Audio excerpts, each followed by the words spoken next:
Assalamu alaikum wa rahmatullahi wa barakatuhu to all of those that are watching at this moment and all of those that will be watching in the future, inshallah. As you can see on my screen, I have Molana Suhaib Hussain from Rochdale, a very dear friend of mine and a colleague from Jamia Al Karam, somebody that I've not connected with in some years. So it's an opportunity for us to sit down together and spend some moments together discussing and in retrospect about our years and some experiences that we will be sharing. But before I go into all of that, like I always do, some tilawat of the Quran so we can start formally, inshallah. Assalamu alaikum to all of those that are joining. Thank you very much. أعوذ بالله من الشيطان الرجيم بسم الله الرحمن الرحيم الرحمن علم القرآن خلق الإنسان علمه البيان الشمس والقمر بحسبان والنجم والشجر يسجدان والسماء رفعها ووضع الميزان ألا تطغوا في الميزان وأقيموا الوزن بالقسط ولا تخسروا الميزان والأرض وضعها للأنام فيها فاكهة والنخل ذات الأكمام والحب ذو العصف والريحان فبأي آلاء ربكما تكذبان صدق الله العظيم. So that was the opening verses of Surah Al-Rahman, very blessed and very noble surah of the Quran. Indeed, every word of the Quran, every verse of the Quran is noble and sacred. So as I was saying to you that I will be speaking to in conversation with Molana Suhaib Hussain from Rochdale. And as you can see, Molana Sab is involved in teaching Arabic grammar and teaching Arabic language. So if you want to get involved with his lessons online, then do contact him on his Instagram, Molana Suhaib. His Instagram is called at Suhaib4258. So inshallah, we will start the discussion now. Assalamu alaikum wa rahmatullahi wa barakatuh. Molana Sahib, how are you? Wa alaikum assalam wa rahmatullahi wa barakatuh, brother. How are things with yourself? Everything good? MashaAllah, MashaAllah. So, Alhamdulillah. So I've spoken a little about yourself, but I want you to really speak about your journey and how you got involved in the position that you are in. What was your first step in studying the Deen? Bismillah. Bismillahir Rahmanir Rahim. The first step to my religious journey all started from, I asked Allah Ta'ala to bless her, my mother. Ameen, ameen. My mother gave me a good upbringing in this field. And because of that, I got interested into the religion. Allah Ta'ala bless her and Allah protect her. Allahumma ameen. And Allah subhanahu wa ta'ala preserve the parent of this blessed brother and all parents that are working tirelessly day and night. Being a mother is not a 9-to-5 job. It's a 24 hours job where you are always either you are engaged with your child or you are making du'as for your child. You're always thinking about the tarbiyah of your child. And no doubt Maulana Suhaib is where he is today because of the du'as of his parents. So then when did you get into a madrasa and education and things like that?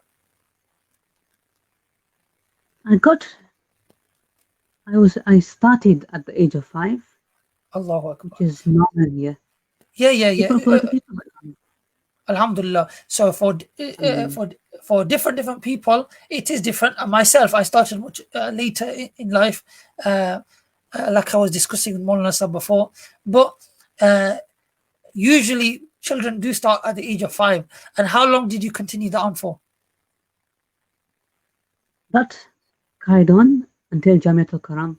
Also a very long time, from the age of Absolutely. 5 to 18, I believe. It was all it was all madrasa. MashaAllah, MashaAllah. So this is the long journey that took place before even stepping into Jamia al Karam, the journey within his madrasa. So you could say that from madrasa to Jamia al Karam, the thing that inspired you to further studying Islam was the congregation and the atmosphere at the masjid. Was that right? Indeed, that is.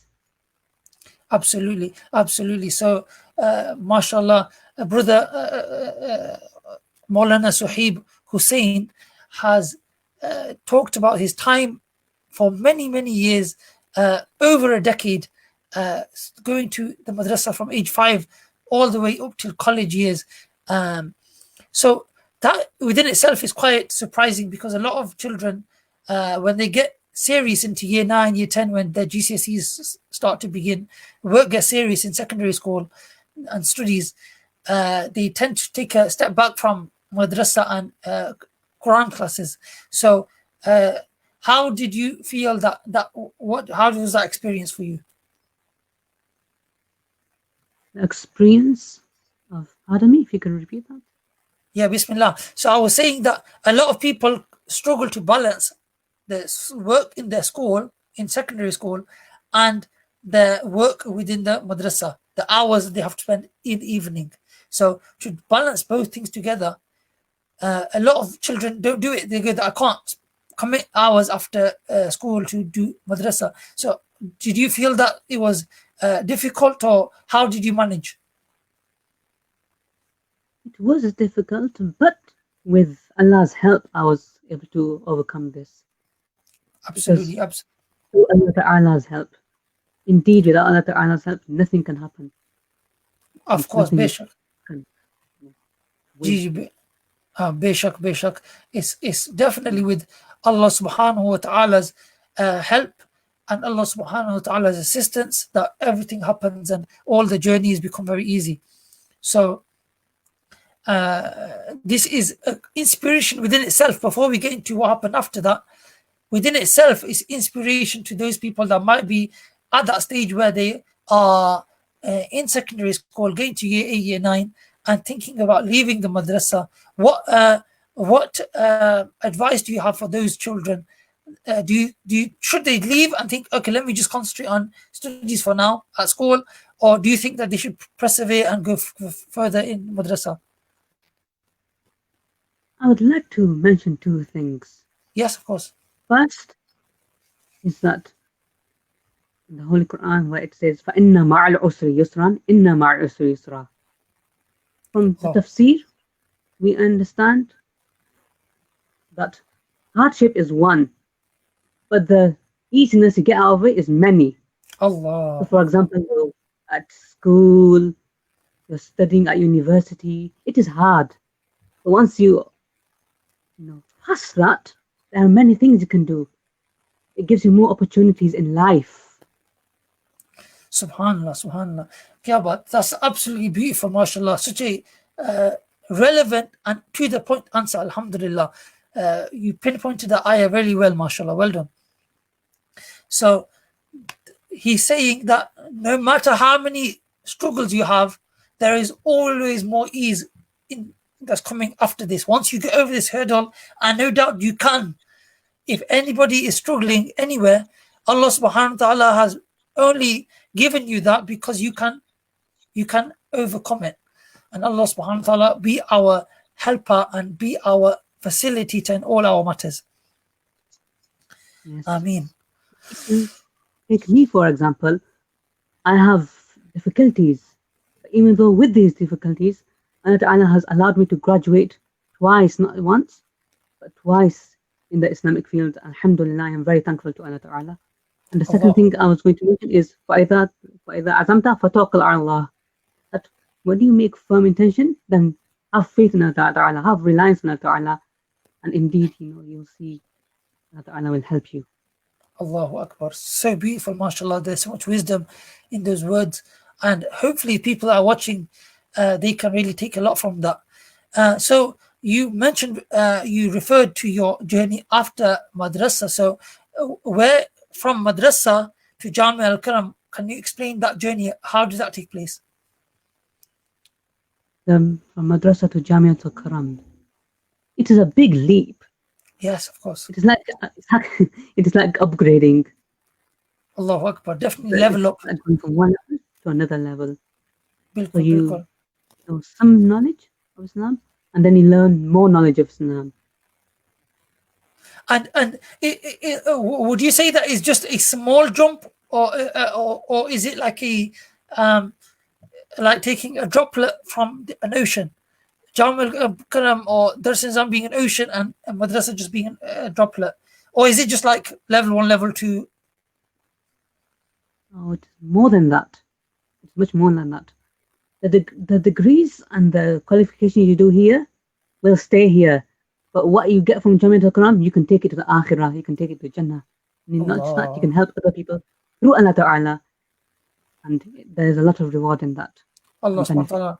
Yes, no doubt Allah subhanahu wa ta'ala through the ulama and through the teachers and through people that are have lived certain lifestyle, through the suhbah of great individuals, great men of Allah, people of Allah, we can benefit also the community, inshallah. Allah subhanahu wa ta'ala allows us to do this. So then in your years in Jamia al-Karam, do you feel that there were times that were very difficult, and specifically what was the most difficult thing for you when you were studying? It was going from one environment to another environment, from being known to going to a place and you're unknown, and that was a big struggle, because it was like going from one country to another country unknown, and you do not know the language. And of course, alhamdulillah, I know the language of there, but the environment was different. Absolutely. And you're saying that it was a different language, and truly it was a different language. To one aspect, it was because what we were learning, it wasn't something that we experienced before. The sort of way the classes were, the way they were structured, everything about the life within Jamia al-Karam and the life in studying the Deen is very different as a student of the Deen to your life at home. So that was definitely something. So for those people that are within these early stages that are studying the Deen, some people are thinking whether they should do it or not, whether they should do it or not, whether they should do it or not. So what advice would you have for them? And imagine somebody's just about to start his education within studying the Deen. What advice do you have for him? The advice is to وَاعْتَصِمُوا بِحَبْلِ اللَّهِ جَمِيعًا, to hold onto the rope of Allah Ta'ala, to hold onto the religion, to hold onto the knowledge, to try your best to go for it. Of course, it is going to be very difficult. It is difficult.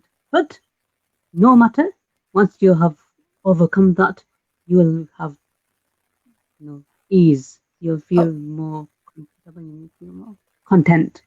Contentment and peace is definitely key words here. That where there is difficulty, after those difficulties, there's a feeling of contentment within your heart and within your whole state, your existence, that is very difficult to find anywhere else. For those that are not interested in the Deen, Is this what you would say for those people that are not interested in the deen? That what do you get from the deen? What did you get yourself? What benefit do you see within studying the deen or being around scholars? Because think about this: how many people do you know that are our age that don't know scholars, don't know masajid? When we have a problem, we can just go to our teachers, we can go to people that are within the deen because we have those relationships with them. For years, we've studied with them. But many people don't have that. So, what would you say that you get benefit from studying the deen that you can't get anywhere else? You get to communicate. The Quran speaks to you. Allah. You start to see beyond. Like in the sea, you do not see fishes unless you go deep. You see more amazing things. Just like that. You have the Quran text, but when you go deep, it will interest you. Absolutely. Surprise you. Subhanallah. That is so a beautiful example that you said there. That people that are sitting on the beach, they're having a beautiful time. Is a good weather. The sand is beautiful. The waves are nice. The sunset, whatever it is you're looking at, is beautiful. But they don't understand that when you go inside and you delve inside the sea, there are so many secrets to be unveiled for you. And that is the same thing with the Quran. The Quran, not understanding the Arabic, people say, what's the problem with me? I don't understand Arabic, but I still read the Quran. Of course, there's benefit in that. There is a barakah in reading the Quran, even if you don't understand. But there are so many secrets within the meanings of the Quran that you don't have access to. You're cut off from if you do not delve into it. Absolutely. So, Bismillah, if you could then change something within our community, you feel that we could improve our Islamic educational centers and masajid, what do you think that we could do that would further the growth within the masajid? I believe we should connect them with the Quran through the Arabic language. Absolutely. Even if they are learning, you could say, interpretations or the translations, however you want to say, even if they are learning them, that is okay for that. Because it will at least bring them close to Allah Ta'ala. And that is the whole, you could say, the idea, the whole objective. The objective, goal, the maqsad, the ghaya, the maqsad of studying the deen and studying anything really is your closeness and your connection to Allah subhanahu wa ta'ala. So if that's not being fulfilled, then really we need to reconsider and reevaluate everything that we are doing. And inshallah, Allah subhanahu wa ta'ala help us in these matters as well. So it is through the Arabic language that you're saying that would be something that really should be focused on, and it should be a focal point within the masajid, where they have other classes as well. There should be Arabic language and basic Arabic grammar, Quranic Arabic taught as well, so that they can familiarize themselves with the deen through that. If you now had the chance,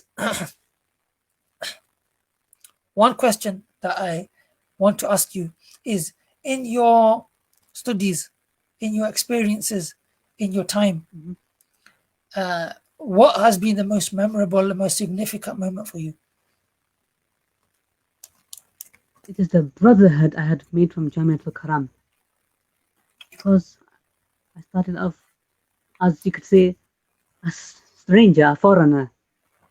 But then I became a native. I became a person of that area. And the brotherhood, and now from one family, I went to another family. I made another family. Even if they are not, even not real family, yes. The connection and the relationship that you have with that other family, maybe you might even not even have that with your blood family, with your blood relatives, because the moments and the experiences that you share with those people, those individuals, they are of a completely different nature. Isn't that right, Molana? Indeed, that is. For those that are watching, for the people in the public, when you say itikaf with an individual, when you go hajj with somebody, when you travel somewhere, when you go on a holiday with somebody, those moments that you have with them, afterwards, years after, you say, yeah, I remember that time that I had with you, and that connection, that bond that you have with those people in i'tikaf, in whatever the experience that is. So can you imagine now the experience of studying Islam with certain individuals? What kind of a bond that you would have with that person? And in a similar way, Molana Suhaib and myself, we've not spoken for many years, but when we do, there's that connection straight away is built again, and it's as if we're back in Jam al Karam and we're talking as if we're students again, because that connection is still qaim, and Allah subhanahu wa ta'ala keep it like that, and for the sake of Allah subhanahu wa ta'ala alone. The happiness we get from that as well. Subhanallah, subhanallah, truly. So now, if you had a chance to study with any sheikh, either from the current generation or from generations past, previous, that have passed away before us, who would you like to study with, and what would you like to study with them?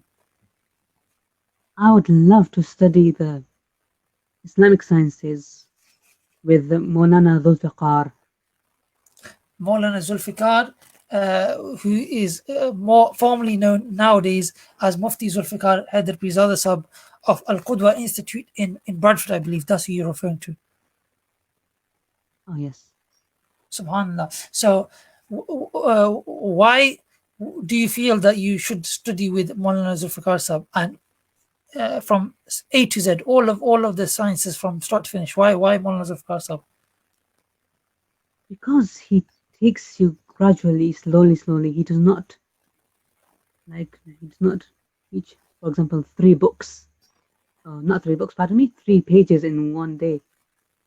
In one day, or in 4 days, you just be on either 1 page or 2 pages, and that is very good because it stays in your head. He gives you extra information, which then makes a lot of other things more easier for you, not just that area what you've covered. Absolutely. So when Molana Zulfiqar Sahib teaches, sorry, I missed what you just said. Pardon my interruption? No, of course. What did you say? I was saying that Brother Hashim knows as well. And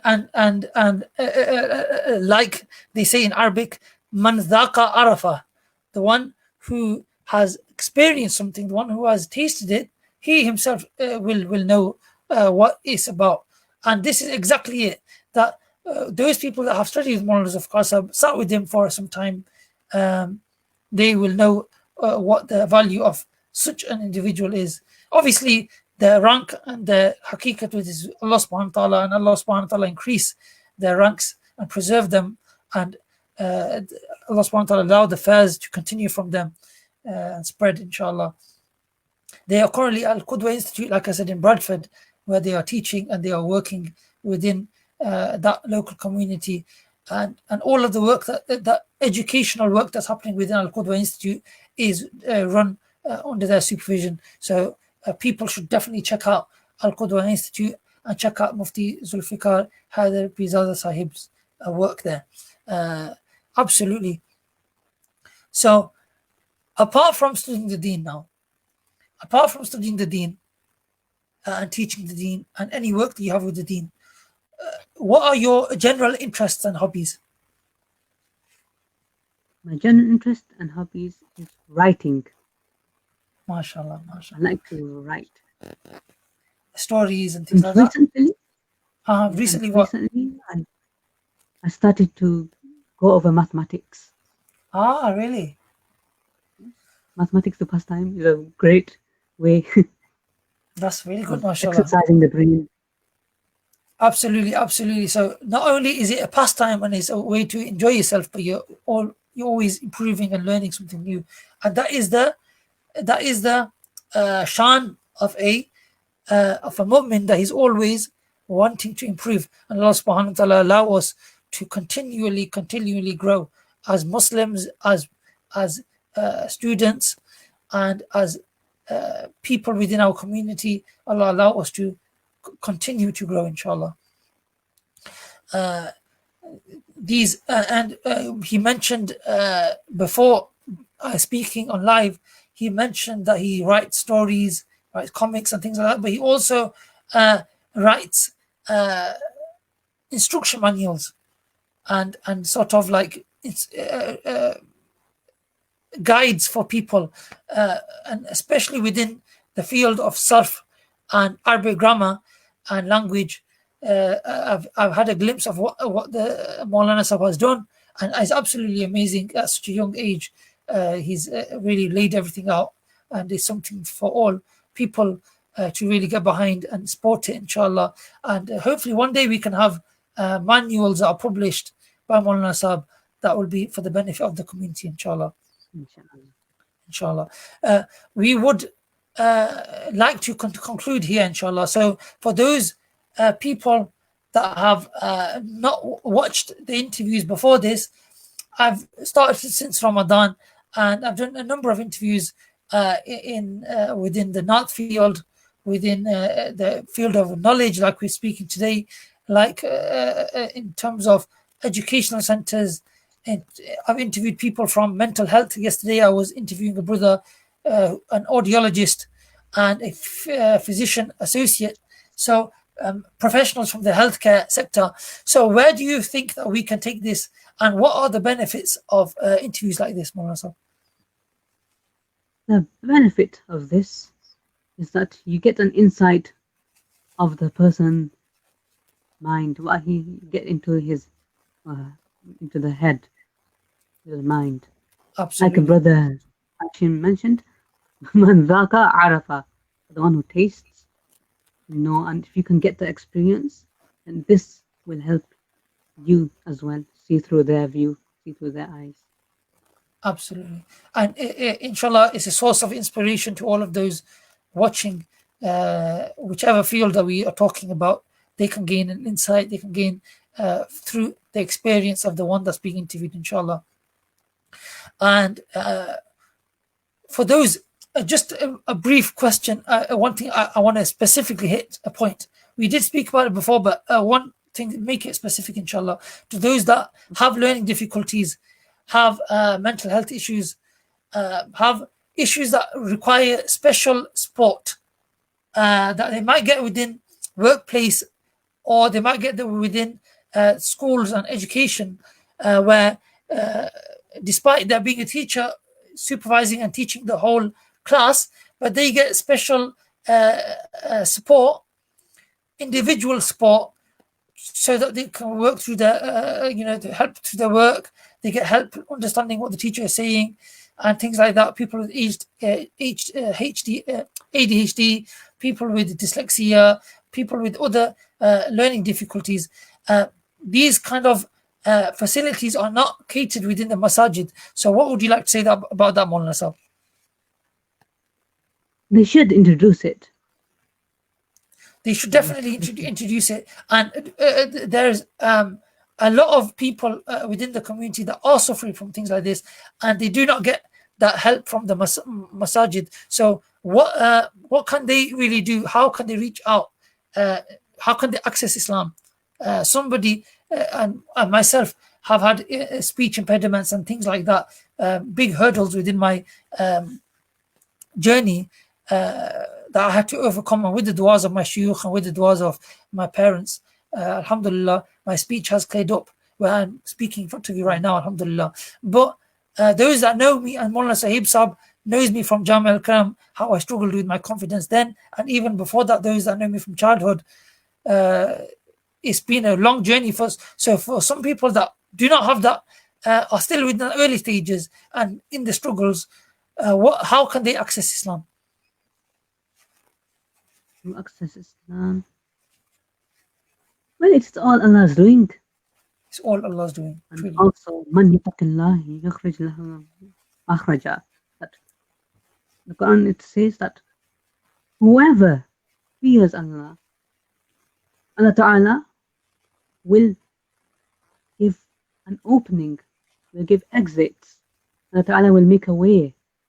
Allahu Akbar. If that is The not way encouraging, will if that's not encouraging, then I don't know what is, because that's such a beautiful. And Molana Sahib, I will ask you to forward me the ayah. I'm not a hafiz of the Quran, unfortunately, so I have heard that before. But forward me this ayah after this interview. I want to learn it, inshallah. It's a beautiful, beautiful ayah of the Quran. Just before we go now, who would you like to see next on the on the interviews? If someone was to come up, what would you like to see being spoken about and things like that next? I would like to see. It's an interesting question, and I will give an interesting answer as well. Okay. A polyglot, or a person who can speak, who knows more than 4 or 5 languages. So you want, them. yeah, so you would like to see an interview based about language, and the kind of the mechanics of language, a discussion on language itself. Indeed. Absolutely. And I'm sure that would be a very interesting conversation, and something that would interest me as well. I'm sure a lot of people that are students of the Deen would also be engaged within that very deeply. So it's been a beautiful conversation, Molana Sahib. Thank you for your time. I know it was a difficult journey for both of us, but Alhamdulillah, with the blessings and the du'as of Allah subhanahu wa ta'ala and the du'as of our teachers, we are here today trying to motivate other people as well. And Allah subhanahu wa ta'ala encourage you. Allah subhanahu wa ta'ala allow you to increase, and all of your knowledge and experience, allow it to spread in the most beautiful manner, inshallah. Allah subhanahu wa ta'ala bless you in all of your work. Assalamu alaikum wa rahmatullahi wa barakatuhu to those that are watching.